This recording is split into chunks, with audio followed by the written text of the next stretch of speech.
Assalamualaikum warahmatullahi wabarakatuh. Selamat bertemu kembali teman-teman. Salam sehat, salam sejahtera. Mudah-mudahan di dalam suasana atau work from home kali ini kita selalu diberi dalam keadaan sehat walafiat, tak kurang suatu apa. Untuk kali ini saya akan mencoba membahas mengenai persiapan kita untuk rekonsiliasi BOS untuk semester kedua. Rekonsiliasi BOS untuk semester kedua ini sebagai kelanjutan dari rekon semester 1 kemarin, yang mana di dalam keterkaitan antara data di semester 1 dan semester 2 nanti saling berhubungan. Oleh karena itu, untuk pengisian format semester 1 harus kita isikan karena di dalam rumus-rumus ininya nanti selalu sambung menyambung. Bagaimana untuk teknis pengerjaannya? Mari kita mulai saja dari persiapan-persiapan yang harus kita persiapkan di dalam kelengkapan data nantinya. Untuk kelengkapan data di dalam rekonsiliasi semester 2, data yang harus kita siapkan diantaranya adalah di sini ada beberapa checklist. Tentu teman-teman semuanya sudah mengetahui, jadi tidak usah saya bacakan satu persatu ya. Misalnya saja di sini ada fotokopi rekening koran, buku pembantu bank, tunai, pajak, dan lain-lain, yang mana di dalam data ini adalah di data dokumen pengerjaan administrasi BOS yang sudah kita kerjakan. Kemudian nanti sebagai kelengkapan sesudah kita rekon ada data-data yang harus kita kumpulkan atau dokumen-dokumen yang harus kita kumpulkan, diantaranya adalah seperti ini, poin 1 sampai dengan 12. Namun untuk memulai bagaimana kita mengerjakan rekon BOS ini, ada beberapa hal yang perlu kita siapkan sebagai cross check nantinya di dalam kecocokan data yang akan kita sampaikan. Di sini teman-teman saya sudah membuat semacam rekap data ya dari semester 1 sampai dengan semester 2, yang mana di sini ada data dari penggunaan dana. Saya mulai dari triwulan 1, kemudian triwulan 2, triwulan 3, triwulan 4. Dan di sini untuk mengecek apakah dana yang kita keluarkan sesuai dengan pagu atau tidak. Di sini saya siapkan pagu sesuai dengan DPPA SKPD terakhir di bulan Desember adalah saya tuliskan di sini. Kemudian nanti di kolom berikutnya saya isikan realisasi. Di sini tujuannya adalah untuk memantau apakah realisasi dana yang kita keluarkan di dalam 1 tahun itu melebihi pagu atau tidak. Karena realisasi tidak boleh melebihi pagu yang sudah kita sampaikan atau yang sudah kita cantumkan di dalam DPPA SKPD. Di sini misalnya sebagai contoh, untuk belanja pegawai anggarannya adalah 32 juta sekian, realisasi harus sama ya, ini sama-sama, jadi sisanya adalah 0. Kemudian untuk belanja barang dan jasa ini masih menyisakan dana Rp10.000. Kemudian untuk pagu belanja modal masih menyisakan Rp801.000. Perlu kita ketahui bahwasanya di dalam realisasi ini tidak boleh melebihi pagu yang sudah ada. Kalau silpa atau kurang dari pagu diperbolehkan, tetapi kalau melebihi jelas tidak diperbolehkan. Ini jadi data-data ini untuk memantau atau memandu apakah realisasi yang kita sampaikan, yang kita keluarkan di dalam 1 tahun tidak melebihi pagu yang sudah ada. Dan ini yang keuntungan yang kedua, data ini nantinya untuk memudahkan kita di dalam memasukkan di masing-masing rekon per semester. Misalnya saja di sini ada misalnya di triwulan 3, maka di data yang sudah kita buat ini tinggal memasukkan atau memindahkan saja. Jadi sebelumnya kita buat rekap, Jika realisasi dan bagus sudah sesuai, maka kita mudah untuk mengecek, dan apabila sudah benar maka kita tinggal memasukkan satu persatu. Jadi dari awal kita sudah mendeteksi data yang kita sajikan itu benar atau kurang tepat. Kemudian untuk memantau berikutnya, ini kita buat untuk pembukuan di bank. Hal ini untuk memudahkan berapa dana yang masuk, berapa dana yang kita ambil, kemudian selanjutnya berapa bunga yang kita dapatkan, dan berapa biaya administrasi bank yang kita harus kembalikan. Jadi nantinya di dalam rekon per masing-masing triwulan kita tinggal memasukkan, karena di sini sudah ada masing-masing jumlahnya. Kemudian untuk langkah yang kedua, untuk mempermudah pengisian data di rekon, ini juga mesti kita siapkan data-data dari belanja persediaan. Misalnya di sini saya buat data dari persediaan untuk triwulan 3. Ini kita kumpulkan dulu, kita jumlahkan dulu.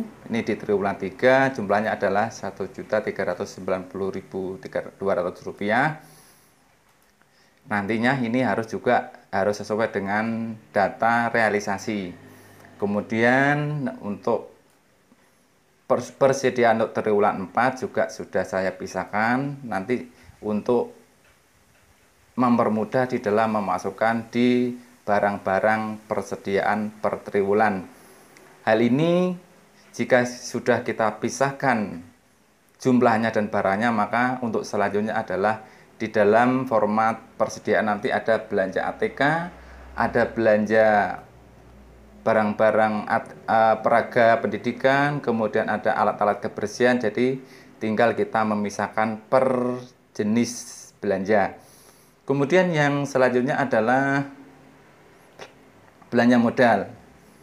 Belanja modal ini juga harus kita pisahkan dulu nanti biar tidak perlu mencari-cari lagi untuk meng-cross-check apakah jumlah atau barang yang kita belanjakan sesuai dengan pagu atau tidak.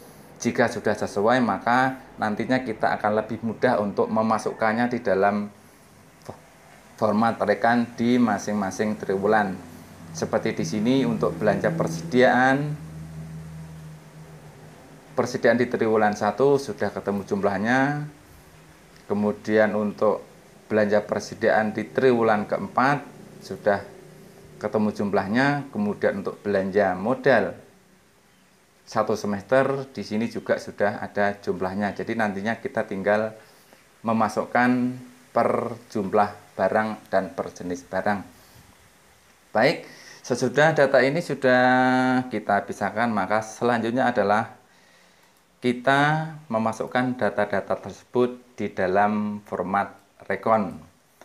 Namun perlu saya sampaikan kepada teman-teman semuanya bahwa untuk mengisi format rekon ini tentu sebelumnya kita harus menyelesaikan lembar korelasi.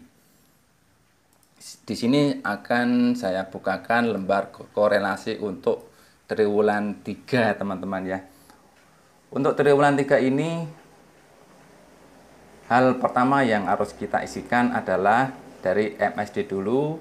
Karena di MSD dulu ini kita mengisi data sekolah, kemudian data kepala sekolah dan bendahara, yang nantinya data-data tersebut akan otomatis mengisi di lembar-lembar berikutnya. Kemudian yang tidak kalah penting juga harus kita entrikan untuk di masing-masing tanggal per triwulan. Misalnya di sini ada triwulan 4, maka di sini tanggalnya kita sesuaikan, kita ambilkan dari kolom di bawahnya. Di sini saya buka untuk sebagai contoh adalah lampiran korelasi lembar hitung untuk triwulan 4. Isinya bagaimana? Kita mulai dari PKU. Di PKU ini kita ambil datanya dari laporan LPJ, teman-teman ya. Di laporan LPJ ini teman-teman sudah biasa mengerjakan. Jadi sekilas saja. Kemudian di sini ada cek PKU. Selanjutnya di sini ada buku kas tunai. Untuk mempermudah buku kas tunai teman-teman ya, untuk memisahkan per jenis belanja, di sini saya beri tanda untuk yang belanja persediaan, saya beri tanda nantinya untuk mempermudah kita di dalam memisahkan per barang dan jumlahnya. Dan untuk belanja modal di sini juga sudah saya pisahkan per jenis barangnya. Untuk selanjutnya untuk cek tunai ini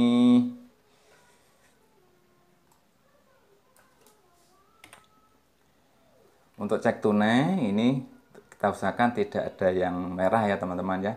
Cek tunai pada saldo akhir ada 801.000 sesuai dengan yang saya sudah sampaikan sebelumnya tadi. Kemudian di sini ada cek bank, buku K6 pajak. Hal yang baru di dalam buku pajak ini teman-teman adalah di sini ada semacam rekap ya teman-teman ya. Di sini ada rekap yang terisi secara otomatis, dan apabila di format teman-teman belum terisi maka perlu kita hubungkan sendiri rumusnya. Sebagai contoh adalah di kolom ini adalah jumlah pajak yang kita bayarkan pada triwulan tersebut. Jadi di sini merupakan pemisahan per jenis belanja, per jenis setoran pajak, PPN, pasal 21, 23 dan jumlahnya. Jadi di sini adalah jumlah pajak yang kita setorkan pada triwulan tersebut termasuk jenis-jenis pajaknya. Nah, dari angka ini itu kita peroleh dari jumlah setoran teman-teman ya. Jadi di sini ada setoran, kemudian di sini di sampingnya kita tulis jumlahnya, maka di sini akan menjumlah. Dan ketika sini sudah ada angkanya, maka dia akan otomatis masuk di dalam kolom C teman-teman ya, di kolom C. Kemudian di kolom I ini adalah merupakan sambungan atau link atau diambil dari data korelasi di triwulan 3. Artinya kalau di triwulan 3 langkahnya langkah-langkahnya sama seperti di sini, maka dia akan otomatis mengisikan di sini sebagai monitor bahwa di triwulan 3 saldo pos kita adalah sekian, kemudian di triwulan 4 kita bayarkan sekian. Dan untuk memantau hasil pembayaran pajak, di sini ada beberapa data. Data di sini juga berhubungan sekali dengan korelasi triwulan sebelumnya teman-teman. Jadi saya anjurkan untuk korelasi triwulan 1, 2, walaupun sudah direkon pada semester kemarin, harusnya kita isi karena data tersebut otomatis nyambung. Data di sini juga akan otomatis tersambung di dalam data di lembar rekon. Misalnya di triwulan 4, maka data tersebut tadi akan secara otomatis menyambung di sini teman-teman ya.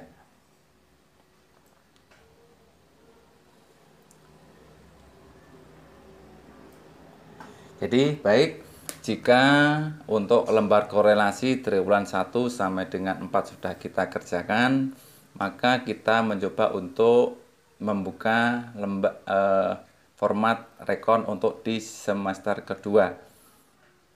Untuk langkah yang pertama kita buka petunjuk. Di sini perlu kita isikan, kita cari nama sekolah kita, kemudian kita isi datanya, data kepala sekolah, bendara, kemudian pengurus barang. Kemudian jangan lupa kita isikan juga tanggal. Di sini untuk tanggal rekon di semester 2 adalah tanggal 28 Januari, maka kita isikan karena di sini nantinya akan terhubung dengan berita acara dan format-format yang lain. Kemudian di sini jika teman-teman masih ada name atau tanda terbilangnya tidak muncul, maka pada video saya yang terdahulu sudah saya sampaikan bagaimana cara merubah name menjadi terbilang. Jadi nanti link videonya akan saya lampirkan di dalam lembar deskripsi. Baik, untuk berikutnya kita masuk di triwulan 1. Jadi sekali lagi teman-teman, untuk triwulan 1 ini walaupun sudah kita lakukan rekon pada semester yang lalu, tetap harus kita isi karena data-data di sini akan sambung menyambung pada data digunakan untuk data pada triwulan berikutnya. Seperti di sini adalah cek pajak yang belum kita bayarkan pada triwulan 1 akan secara otomatis di sini dan nanti akan diambil di dalam triwulan kedua. Ini untuk triwulan kedua. Tampilannya seperti ini, dan ini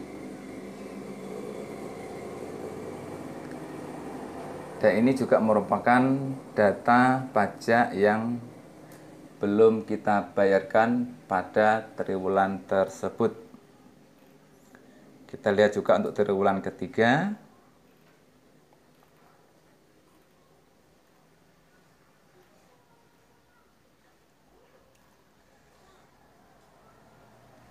Dan perlu diketahui untuk teman-teman bahwa untuk data di kolom O ini juga merupakan rumus yang sudah tersambung di dalam lembar korelasi. Jadi artinya lembar korelasi sangat terhubung dengan lembar rekon di masing-masing triwulan. Untuk berikutnya saya buka di triwulan keempat. Triwulan keempat ini data kita ambil dari lembar hitung korelasi triwulan 4. Di sini masih merah teman-teman, tadi kita abaikan saja.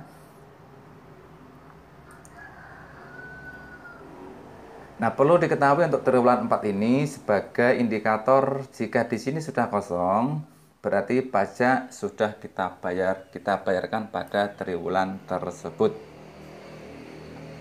Berikutnya, jika lembar-lembar ini sudah kita isi, maka selanjutnya kita akan masuk di berita acara rekon. Mungkin di lembar format teman-teman di sini juga error name yang bisa diperbaiki melalui video atau cara yang sudah kami sediakan nanti linknya di lembar deskripsi. Kemudian di sini ada berita acara rekon. Kemudian di sini ada lembar realisasi semester kedua. Kemudian di sini ada surat pernyataan saldo kas. Kemudian di sini ada SPTJM semester kedua. Surat pertanggungjawaban surat pernyataan telah menerima hibah di sini. Selanjutnya di sini ada rekapitulasi data SP2B.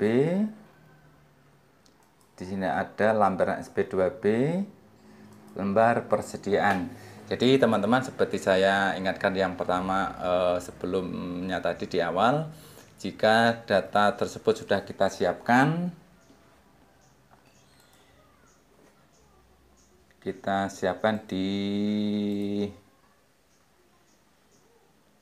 di sini tadi, maka kita tinggal memindahkan teman-teman ya. Jadi pekerjaan kita akan lebih mudah. Lembar persediaan untuk triwulan 3, kemudian di sini ada persediaan untuk triwulan 4. Karena data ini sudah betul sesuai dengan lembar rekon, maka tidak ada warna merah lagi. Kemudian di sini ada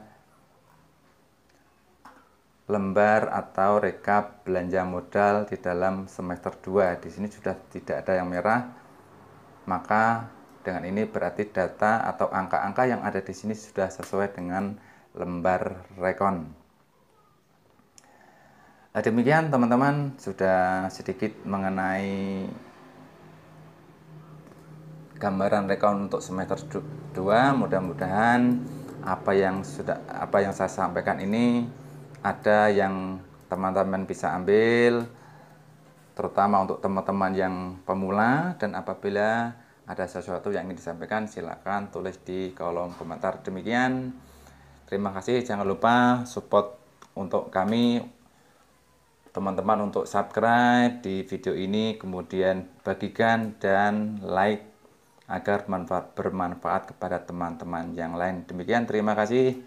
Wassalamualaikum warahmatullahi wabarakatuh.